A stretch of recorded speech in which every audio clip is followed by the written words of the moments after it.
So sana maunawaan mo yun, Jeff, na para din naman sa iyo at hindi para sa amin. At sana nga po, hangad namin Aling Bebe at Aling Emma, maging maligaya din po kayo at maging maayos na rin ang samahan ni Mark at ni Mikmik.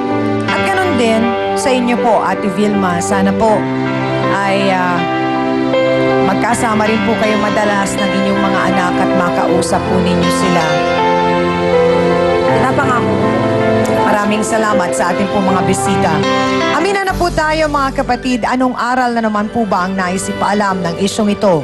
Ang buhay pag-ibig ay parang larong basketball kung saan gagawin mo ang lahat ng makakaya mo, makashoot ka lang at manalo upang maging maligaya. Pero kung pagsasabayin mo ang paglalaro sa higit sa isang court, abay sabi nga nila, imposibleng makapuntos ka.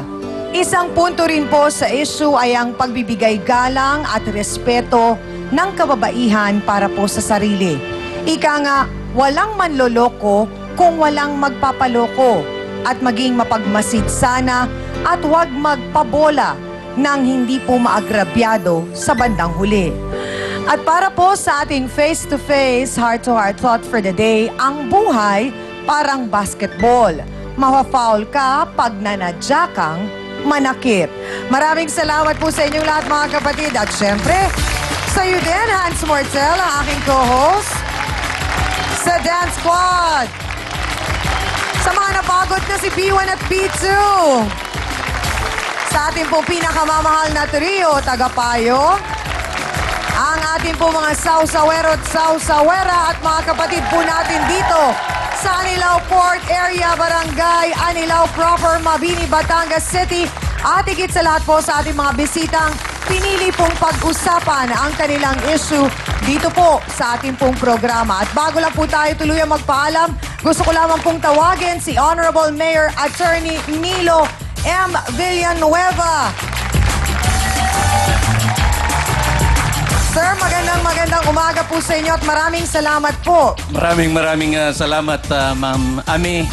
Sa ngalan po ng bayan ng Mabini, buong galak po kayong tinatanggap ang ABC Channel 5 dito sa aming bayan, lalong-lalo na ang programang Face to Face. Maraming salamat po, Mayor.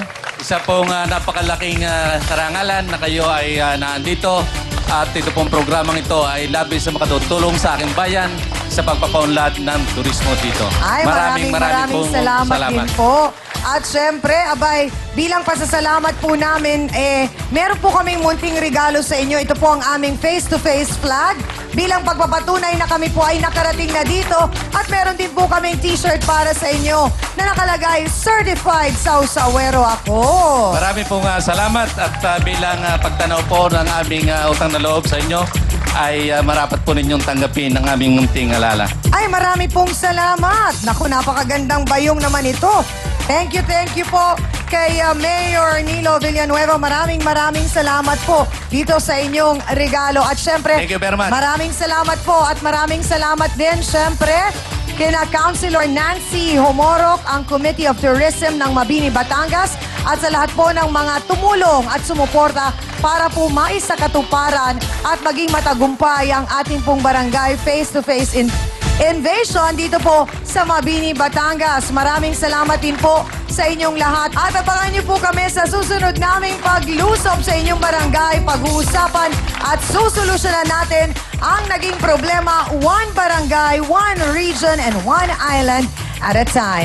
Mula naman po dito sa lalawigan ng Batangas, ako po muli ang inyong pamansang kapitan, ang inyong Siyang Ami, na lubos pong nagpapasalamat sa inyong suporta at hindi magsasawang magpaalala na ang problema pwede mong tawanan pero hindi mo yan dapat talikuran. Kaya kung may problema ka, harapin mo, pag-usapan natin yan. Para po sa inyo to, mga kapatid. Ngayong Miyerkules, pinsang babysitter, si Mister ang inaalagaan. Naging kayo, unang ha, dinala ang bata, pangalawang ha. Pinalayas niyo pa si Irene, pangatlong ha. Kayo na nga naabutan sa pang-pinalayas, pang-apat na ha. Pati pagiging ina, inagaw niya. Anong nangyari sa bata? Nasa amin po yung bata ngayon. Ano ang tawag ng bata sa'yo? Mama po. Panglimang ha? Kulang lang ba sa pagiging mapag-aruga? Hindi naman siya marunong mag-alaga sa bata eh. Maganda pa yung pinsan niya mag-alaga ng bata. O ibang pag-aalaga ang hanap ni Mister? Pagdating ko sa trabaho, ano ba niya ako ng tuwalya, punasan niya ako. Yung mga pagkain ko, naghahanda na.